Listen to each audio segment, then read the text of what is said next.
topics and opinions expressed in the following show are solely those of the hosts and their guests and not those of W4CY Radio, its employees, or affiliates.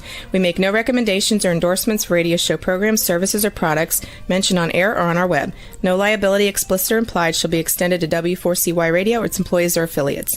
Any questions or comments should be directed to those show hosts. Thank you for choosing W4CY Radio.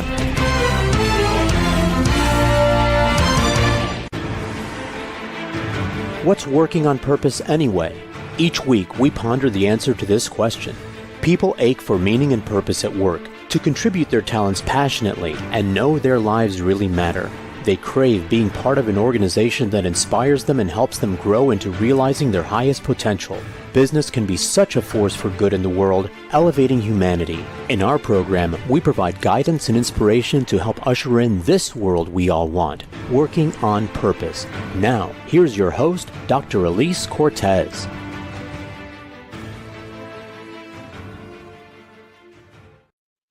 Welcome back to the Working on Purpose program, which has been brought to you with passion and pride since February of 2015. Thanks for tuning in again this week. Great to have you. I'm your host, Dr. Elise Cortez. If we've not met before and you don't know me, I'm an organizational psychologist and logotherapist, speaker, and author. And my team and I at Gusto now help companies to enliven and fortify their operations by building a high-performance, invigorated culture and leadership activated by meaning and purpose.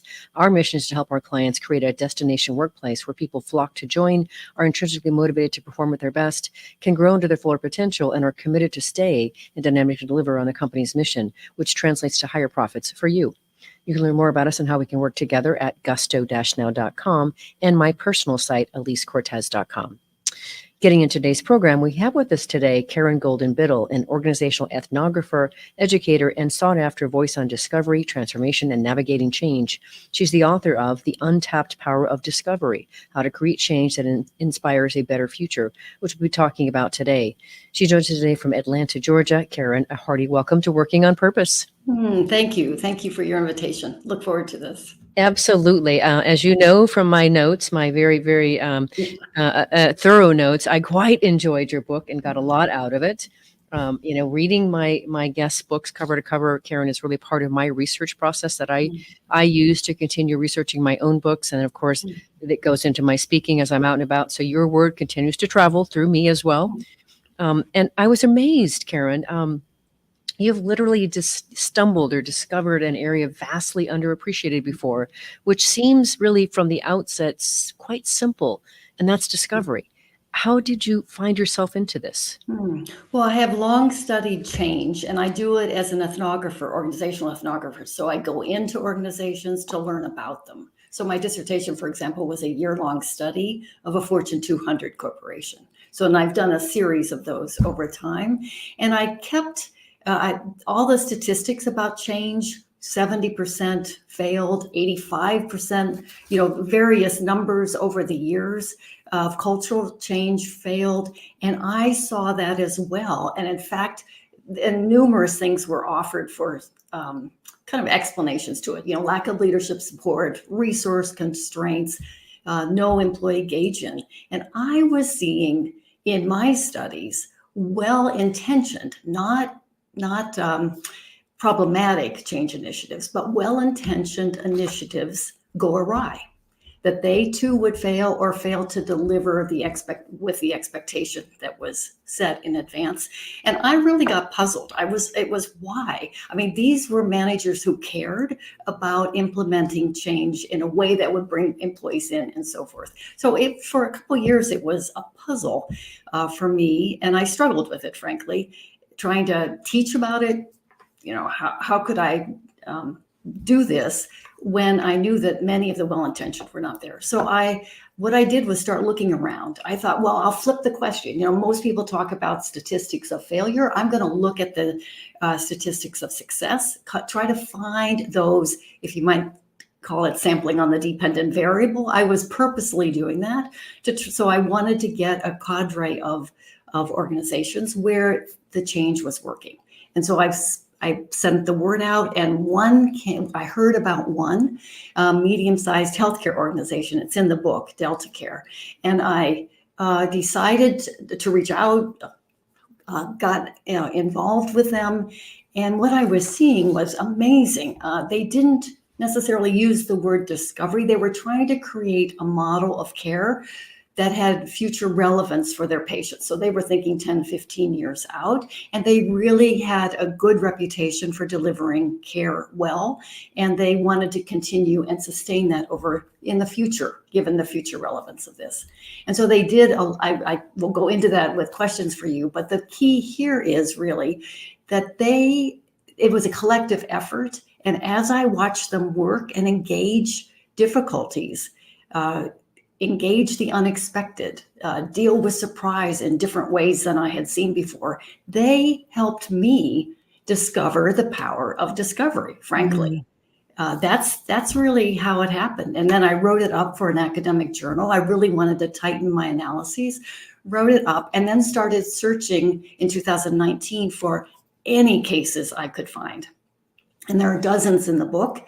And COVID also was part of that whole time of trying. And so there are dozens in the book, and that's really how it started. They really did help me. And it's brilliant. So two things to that, Karen. One is the way you're describing going after, the non-failure cases and what's good and right in organizations is really also what positive psychology is about. And that's one of the things that I'm schooled in, right? Let's look at what's good and working well in people, not what's wrong with people.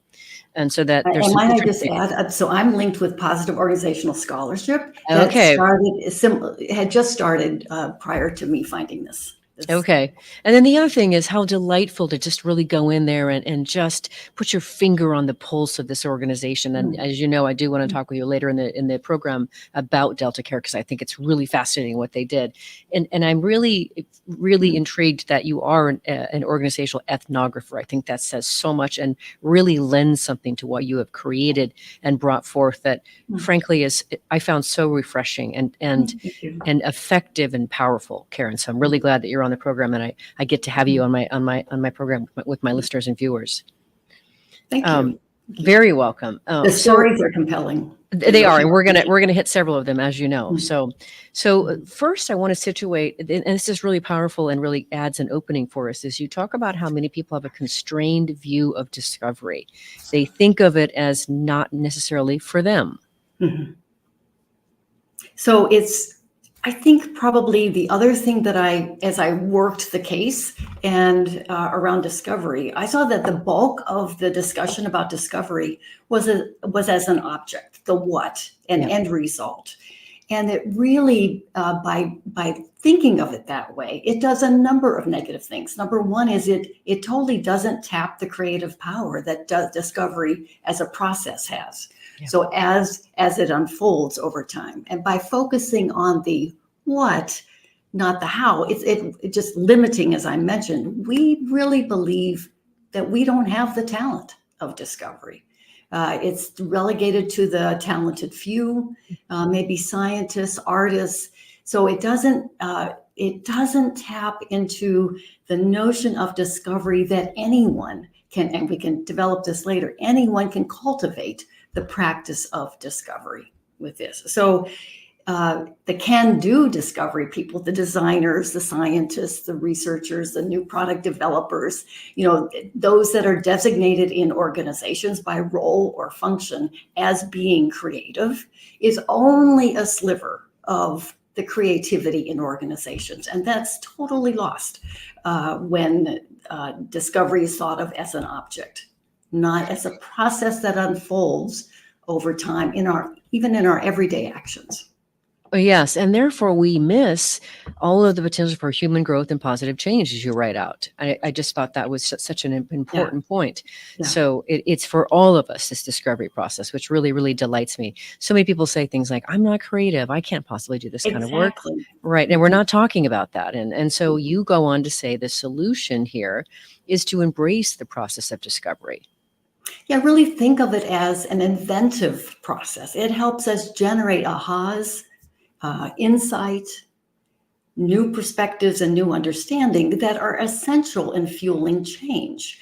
And we really derail that too often, for sure. I want to say that as a discovery process, what I've come to see, really, even since writing the book, is that discovery is an inventive process, and organizations are also filled with evaluative processes. production planning, performance appraisal, those things that keep the organization running, kind of thing, systematic. And organizations need both the inventive and evaluative processes. But because of pressures for stability or returns or a number of things, the whole notion of inventive processes has been hidden. I mean, discovery's lost, and it's relegated to, as I mentioned, to these certain roles.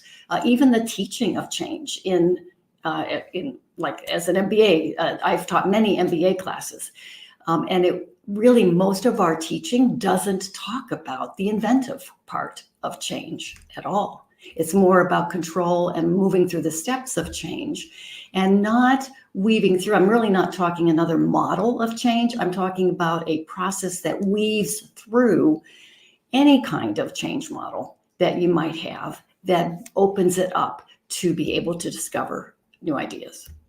And we're going to dig more into that toward the end of the program, because I just think it's so important to contrast what people think of as the traditional change management process. And I've been part of those too in organizations, and they include a lot of things like communication timelines, PowerPoints, Word documents explaining the change. It doesn't, and your approach is so much more fresh. And we'll get to that a little bit later to really ferret that out. But I wanted to at least surface that the process of discovery is something to be embraced by everyone, and that we all grow and learn and improve because of that process. And then the next thing I wanted to get to, Karen, this is really, really, really critical here in your book that I really thought was important to call out, is you talk about how people can work together using three motors. I love that, three motors, to address necessary belief change to bring out entirely new results. So let's talk about each of the three motors. Okay. And what I want to say is, so that's the idea that they helped me discover. These three motors together really help cultivate the practice of discovery. You're doing discovery as you engage these motors. And what they help do is drive belief change. So the willingness to challenge and change, potentially change, one's beliefs that are found ill-fitting or maybe found in error as you engage things during change is the single most important thing for developing discovery. So I'll take a look at the first one, when we embrace surprise. So it's surprise. It's kind of, that's curious, or something's not right. That's how we tell that there's a surprise. It's something unexpected. And if you think about all the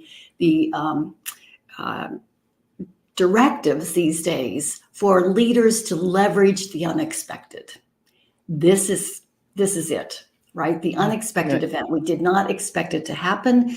And expectations really, as a habit, they're everyday beliefs. Like what we expect to have happen are the kinds of beliefs that I'm talking about. So those are really critical, because if we dismiss surprise, and we do, we put it over here, we derail it, we say, oh, no, surprise management. We rationalize it. All that kind of stuff, right? Right? Then we derail discovery. But surprise is important because it ignites discovery. So that's its role as a motor. Yes. The second one is when did you have questions, or you want to move on? No, keep going, keep going. Yeah, it's great. When you walk into this realm of doubt, of not knowing, a genuine doubt, and it can be uncomfortable and occasionally, and it can be scary in ways, because we're taught as professionals to know. We're not taught how to not know, how to be comfortable with not knowing and moving through that. And so it's letting go of what is known for us. And we're going to see some examples in every single story in the book. There's a letting go. So every single story has these three motors in them, and also some various iterations with them. But that's one. So the letting go. And, when you think about that for leaders, you're engaging a process when you're opening up to discovery that has somewhat of an unknown outcome for it. Right? You're letting go of the control that we would have during change, and to be able to do that in a way, trusting that it is not a random process. It's a way to engage, but it's certainly different than what traditionally we have done. And then launching to new ways really says, really expansively explore new possibilities. As we go through surprise and doubt, we will start to question, oh, I thought this, but maybe it's this. And now I'm seeing in this experience that it's not at all like we had imagined. So we're going to adjust our beliefs, and those beliefs and new perspectives open up new ways of seeing, new possibilities for ways to deliver change, of the change itself as well. Mm-hmm. I think the surprise and launching new ways is pretty obvious for people. Let's talk a bit more about how we recognize that, and what do you mean by genuine doubt? Give us some examples of what would be, how would we show up in genuine doubt? Yeah. So doubt is a key marker of doubt is questioning. So with surprise, we're kind of taken aback.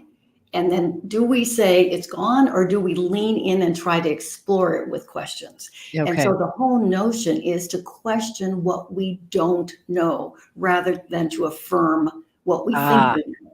Very good addition. Okay, that's so helpful. Very good addition. Okay, wonderful. Okay, on that note, let's grab our first break, Karen. Goes by so fast. I'm your host, Dr. Elise.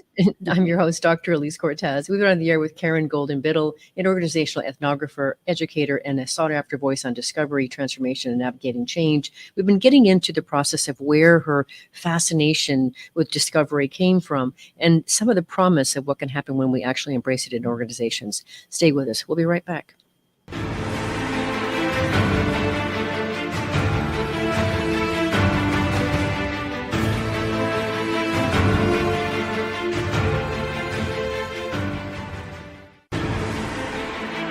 Dr. Elise Cortez is a management consultant specializing in meaning and purpose, an inspirational speaker and author. She helps companies visioneer for greater purpose among stakeholders and develop purpose-inspired leadership and meaning-infused cultures that elevate fulfillment, performance, and commitment within the workforce. To learn more or to invite Elise to speak to your organization, please visit her at elisecortez.com. Let's talk about how to get your employees working on purpose.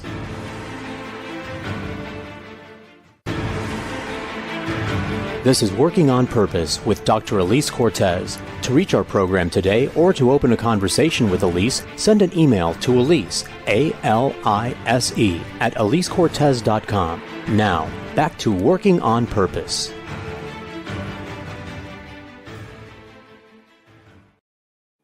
Thanks for staying with us, and welcome back to Working on Purpose. I'm your host, Dr. Elise Cortez, as I also am dedicated to helping create a world where people realize their potential at work, are led by inspirational leaders that help them find and contribute their greatness, and we do business that betters the world. I continue to research and write my own books. So my last book came out in March of 2023. It's called The Great Revitalization: How Activating Meaning and Purpose Can Radically Enliven Your Business. And what I did for you is I really helped you lay out what does today's discerning workforce want from their employers. And then I offered 22 best projects to help you fold that into your culture to help to supply that for them. So if you're now just joining us, my guest is Karen Golden-Biddle, the author of The Untapped Power of Discovery: How to Create Change That Inspires a Better Future, which we're talking about today. So now I want to get into some of those stories that we queued up and kind of teased our listeners and viewers with. And the first one I want to start with, I was just so intrigued with all the stories, Karen. They're just so well written that describe the power of when we embrace discovery and what happens when we don't. So let's start with the play pump example. If you could just situate what they were the problem they were trying to address, what they did to address it, and then where things kind of went awry. Right. So it's an example of where it did go awry. Discovery was not embraced. There is a wake-up call toward the end of it where they do embrace discovery, where the foundation embraces it. But it really, the product and the project itself failed. So we have Ronnie Stiver and Trevor Field. I'll just say Ronnie is the inventor of something called Play Pump. And Trevor Field is a marketer. They both experienced, and this is key for this, they both experienced or witnessed African villagers, that the difficulties they faced in getting clean water. So this is all about creating a technology that would help villagers in very remote areas in Africa be able to get clean water without walking miles, a number of hardships that they both witnessed in this. So Stiver created it. It's a merry-go-round. You can see this online, a merry-go-round pumping device. So literally a merry-go-round that's connected to a wellhead so it's a storage tank. It goes in so that on demand, once that's filled, the villagers can get gravity-fed clean water. And so as the children play on the merry-go-round, it pumps the water. So that's the notion of play pump. That's where the play pump came. And it's just delightfully brilliant. Except it stopped there. So, but it's just, I really want to celebrate what they did from the outgo. Yes. Right. The technology itself was very interesting, very intriguing. Yes. Right? They honed it a little bit, but that it was like they thought it was the best solution to accessing clean water that had ever happened. And so did the funders. The number of funders, U.S. government was involved in it. A number started to donate once they saw the early success for water-deprived villages in particular. So lots of positive press. And there was a partnership that was found with the foundation and the U.S. government to provide, to say to this play pump. So it's Roundabout Outdoors was the company that was created to install these play pumps to provide clean water for 10 million people in sub-Saharan Africa by 2010. This was 2008 when they did this. So by 2010, they had a clear mandate by the funders to get clean water for 10 million people. But difficulties emerged late 2007, 2008. All of a sudden, the pumps stopped working in villages, and where they never thought to look at the villages where there were few children. So the play pumps were installed anyway, and without thinking to look at that. And there were no children to pump the water with a merry-go-round. So it went unused. The pump stopped. There were reports out there that the technology itself was very innovative and very robust, but they were calling out the technology-driven, very single-minded installation of these pumps without regard for community input. So communities were not asked in advance, no sense of the user experience from in advance to problem solve, to fine tune what was going on, even to check the geographic land to make sure that the amount of water could be tapped out. So there were serious issues about this. Still, Field believed that they had everything to achieve the target. And again, the target was 2010. So he continued installation. Slowly, the project started unraveling. The funders, the collaborative group, got back involved. And with such hope and promise that the play pump offered, it ended. The project was stopped 5 years after it began. And there are a lot of explanations for why this happened. As I dug into it closer, it's this notion, it's a wonderful case for us to illustrate when we see how often do we implement the best practice or the software is big, like we just plop it into the organization as the best solution for our time. This fits that problem without regard for any kind of understanding about the context of implementation or what the continuous notion of finding out about that software or new practice or whatever as we go along. So this whole notion of continuous discovering, even during implementation and beyond change, was totally lost. They thought it was perfect, it would implement, and it would work. So that's it. That's what happened.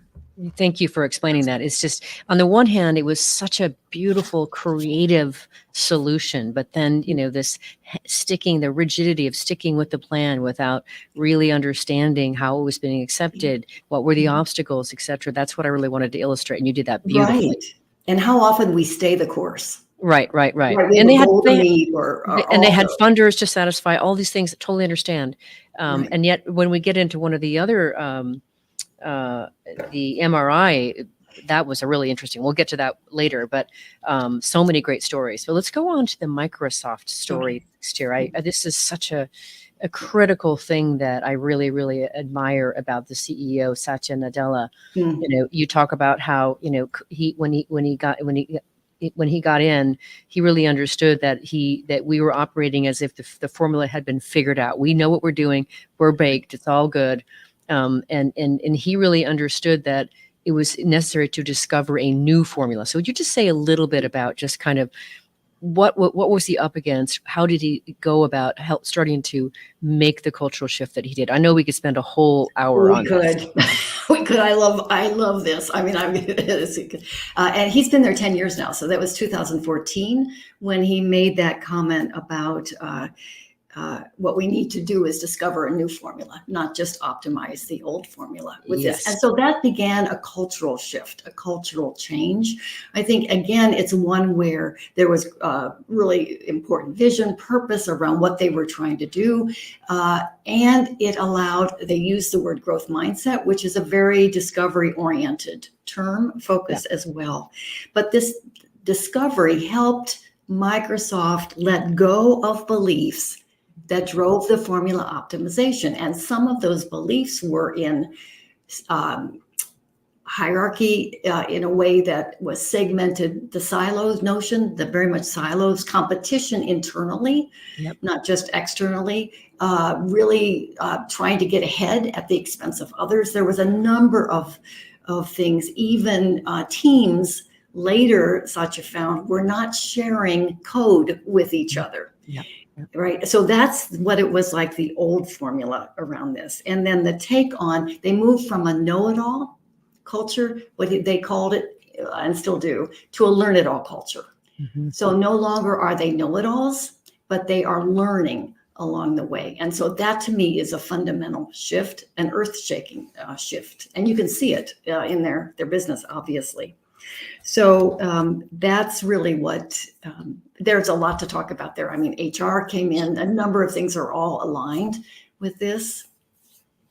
But what I really wanted to illustrate, what you just did so well, is just literally, how do you turn the Titanic? And they did. And it's just really, many of the books that I've written over the years that I've been hosting the show, the case ends up showing up. But the way that you described it was just great for discovery. Well, and they brought everyone around. If you take a look at Nadella, I mean, you see someone who relationally engages others, is okay with new ideas.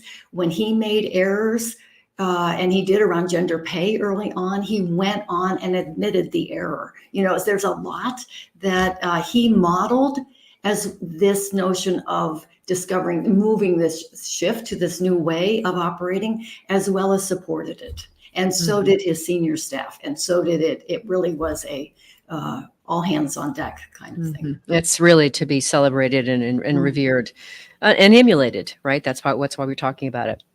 Okay, now I want to go on and talk about that Delta Care case. And what I want to situate that really stood out for me as I was reading it, and as you go on to describe what happened, is I want to situate how really, as they were looking at understanding what was going on and looking at their patient mapping care flows, that they had in the beginning, they started to accept their high patient death rate. Oh, we get the really sick. Oh, well, there wasn't really a death rate. I did see that in your notes. Okay. But definitely handoffs were being missed, and not what they wanted to see. Okay. And so the other thing that I really got to is, when they really got into together as a team, and they enrolled various kinds of representative stakeholders to do this work, which I thought was brilliant. And they really walked through the process of what does a patient go through to get care here. They really discovered that it was really chaotic. And then it really took heroics to pull off between the caregivers as well as the patients. So if you could just situate this case for us and kind of what happened. Okay. So I think this, if I can just go back a little bit with the mapping of the care flows, that was on whiteboards in a meeting, and they were chagrined. They really, one of their beliefs was, we've got this. We may have little glitches here and there, but we've had great reputation. We've got this. And they didn't. They could not map the flows. You would think that this broad stakeholder group, which actually also is typical of many of these discovery efforts, at least you broaden it to include those who can help move it forward, but also then who are impacted by it. So in this case, they included patients, they included board members, they included, Brilliant. those kinds of things. So, but this mapping thing totally upended their sense that they could map the flows. And you would think clinicians should be able to do this, but they never really saw outside their area. It was very specialty based. And in fact, the whole novel solution was to move through a process for patients from getting in to out of the system, regardless of specialty, that they were able to track that process, and then every clinician was helpful to do that. But I want to point out one piece with the mapping, and also when they walked the flows, which was dramatic. Yep. Both of those raised difficulties for them, as you noted. And when we face these difficulties, the surprise kind of thing and unexpected, we again have choices. I mean, they could have explained away the mapping exercise as an artifact of that exercise, or they could have delegated it to others, or they could have gone to the literature review of best practices. They had many options, but they chose that they would walk the care flows. They chose that they would engage more. And across all the studies, you see this amplifying engagement with the situation, so that getting to know the situation that's so relevant for them, it was the patient flows and the units that was so relevant for the change that they were trying to make. So they did discover, as you mentioned, that it was fragmented. It wasn't an artifact of the exercise. And that's where they went. I mean, I have a chief nursing officer said, hey, I think it helped us to say, wait a minute, this is really chaotic. Or the physicians were on board, became on board, I have to say, there's more to it. But it was a big aha that helped make visible to us that we were not doing patient care as well as we would like. So that aha is a discovery term, right? And they were owning it. That's the piece. They talked about it. And it led then to the next cycle that they did, where they took not these high-level patient care flows, but then they focused in on inpatient care. And they found other kinds of problems there as well. In fact, the CEO, the president of the hospital, said, during one of these mapping sessions that they did at the lower level, geez, we know how our patients get in, but we don't know how they get out. Right. And so in any rate, it kept going for multiple cycles. And I think the thing that it shows in the book, they had 5 cycles. I'm trying to see if that's what it takes, or if that's just their cycle. So I'm doing separate research right now, trying to look at that. What does a change project large RIT look like in terms of cycles that they go through inside? But so they then developed a very novel model of patient care delivery that was, frankly, certainly nationally renowned in the US, and they kept the visitors. There's some articles written about it. I need to use the pseudonym at this point, except for the president's name, mainly patients' sensitivity and things like that. Right. Totally understand. Thank you, Karen. I mean, that is such a powerful case study to really situate when an organization commits to really understanding how do we radically understand and improve our service and our standard of care. I really was very, very profoundly impressed with that. And listeners and viewers, that study alone is worth you picking up the book for. So I'll leave it at that. And with that, let's grab our last break. I'm your host, Dr. Elise Cortez. We went on the air with Karen Golden-Biddle. She's an organizational ethnographer, educator, and a sought-after voice on discovery, transformation, and navigating change. We've been talking about a few of the case studies that she has in her fantastic book that really illustrate the power of embracing discovery and what happens when we don't. Stay with us. After the break, we're going to get into her approach to really elevating the acceptance and the success rate of change management. We'll be right back.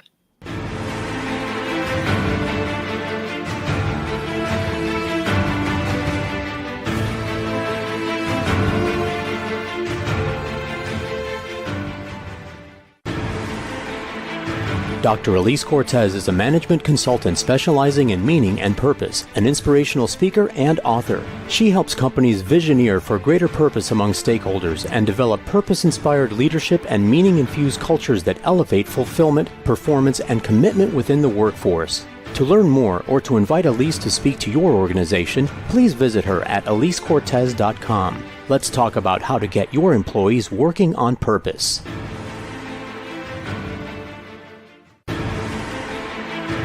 This is Working on Purpose with Dr. Elise Cortez. To reach our program today or to open a conversation with Elise, send an email to Elise, A-L-I-S-E, at elisecortez.com. Now, back to Working on Purpose.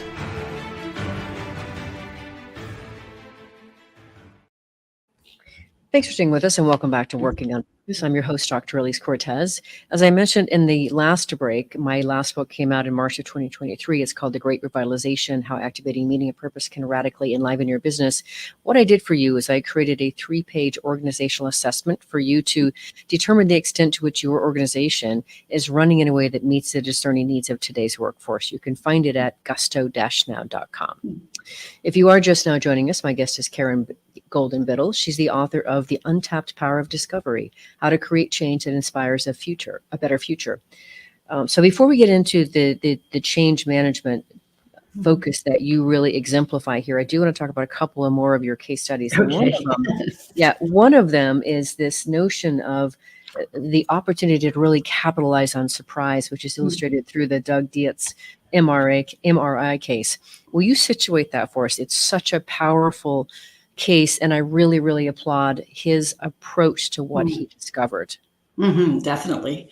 Doug Dietz was lead designer at GE Healthcare when this case developed. He led a team of designers to develop a new MRI for children. And it was an award-winning machine that he was very proud of.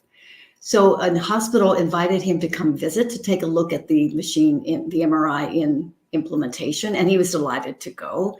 And during that visit, he encountered a young girl who was having an MRI taken with her family. And he observed he was asked to go out in the hallway and saw them walking down the hall even. And he could see as the family got closer, the young girl was weeping. And the father was telling her that things would be all right. Dietz also said she was frozen. I mean, it was just, he could just see this. And when you think about this, he was proud of this award-winning machine. And he saw this young girl who was terrified of going in to have the MRI. That was not at all what he had ever imagined, nor any of the designers for this. They had made it easier for technologists and a little bit smaller, but never really thought further than that. He then started noticing other things. He realized it was a crazy, terrifying environment as well. The walls were beige, very institutional, and so forth. There was just the MRI was big, she was tiny. He got to see a different perspective. I mean, that was that different vantage point that he just had not seen before. He also she needed to be sedated. And he was horrified to learn that 80% of the children who undergo MRIs needed to be sedated. That has dramatically changed since he adjusted some things as a result. The key here is he really had multiple surprises. I mean, the sedation, the young girl being terrified, and he could have, again, I mean, I'm stressing this choice, he could have just let that go and say, well, we weren't paid to do that. We didn't, nobody said anything. The hospitals would just kind of go that, but there was no way he was going to do that. Yeah. He said it really was a huge awakening for him. And he went back to the team. He talked with his wife. He was really troubled, I guess would be the words about this, about what he saw that day in the hospital. So he went on to redesign, and they now they weren't able to redesign the machine, but they were able to change the way the machine would be received by creating spaceships and other kinds of things that children, he went actually his own search. And when you think about the Launching New Ways, he went wide and far to see, he watched children play. He watched them crawl under blankets and create forts, and all this. And he said, we can do that here. We can make it more vibrant in the room. We can have people enter, help them come in. They have a character that they're playing.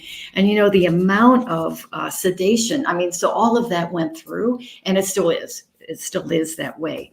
And that whole notion of embracing surprise, sedation is minimal at this point, which itself is a huge outcome for that. And then there's way more attunement to the needs of the users to access user experience in the design. So you really see that with design thinking, accessing user experience. And Doug Dietz is in part responsible for that.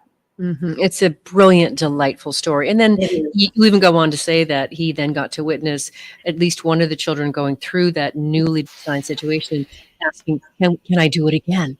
Yes. Thank you for adding that. What a difference between, being Total terrified, difference. frozen, and needing to be sedated to, let's do that again. So just a delightful example. And his human response. He has a TED Talk that I reference the site to it in the book. That's just so worth watching as well. He's a nice guy. I've got it on my list to watch. I definitely will.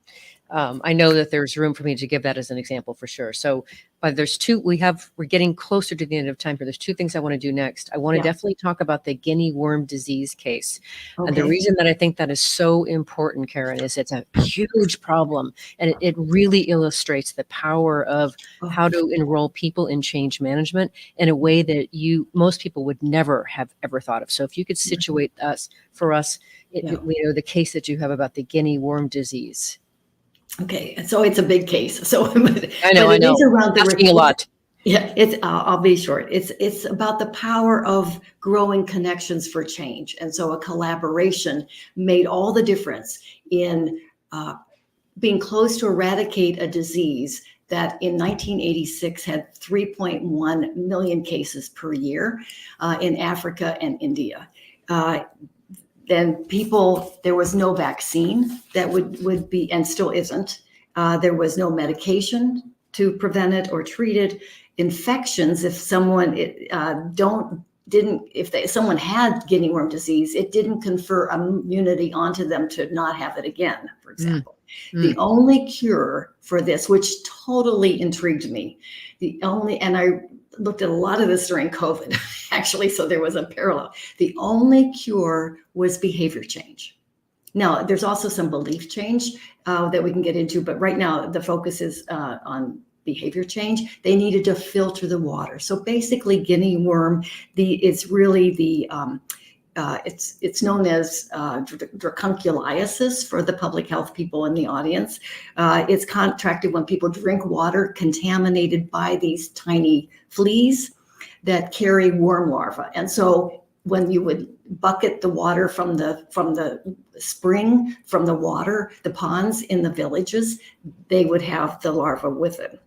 The infection incubates and ends when the worm that has grown inside the body has to come out in some spot, and it erupts from the skin. It's often 3 feet long, taking months to a very debilitating disease of creating painful sores. So the only cure was this. The Carter Foundation, the Carter Center led by President Jimmy Carter, as well as Donald Hopkins, who was on the team with smallpox, the eradication of smallpox, launched a global collaboration, and they went wide and far for this. And so Jimmy Carter obviously had worked with the tribal chiefs. He was able to bring public health officials in the various places. That's key for this. And from Carter and Hopkins on out, there was a respectful engagement for everyone in the process. So when they brought village workers in to be educators and to learn how to educate, in fact, the village health educators are notably key to the uptake of this behavior change. Definitely were part of that. All through that, I think that's what I want to emphasize is the relational connections with this. Today, the guinea worm disease has plunged by 99%. Last year, the most recent reporting case had only 13 cases Wow. of this. And some of them are in war-stricken area, in rural areas. And then they're really working, it has jumped a little bit to animals, to dogs. And so they're working diligently but everyone, including the scientists, I want to say, bring a humility. And they know science, but they also respect that there are beliefs that the villagers hold, and they work with those. Unlike others that may go in and tell people what they should believe and what they should do. Right. Dramatically different. Yeah. Yes. And I just thought that was, and in fact, what I remember, you tell me if I've got this right, Karen, that they, to the point where the educators were able to help the villagers actually start to notice themselves that there's something in the water. They could see it themselves. And when they could see it themselves, they went, oh, this is not safe to drink. But yes.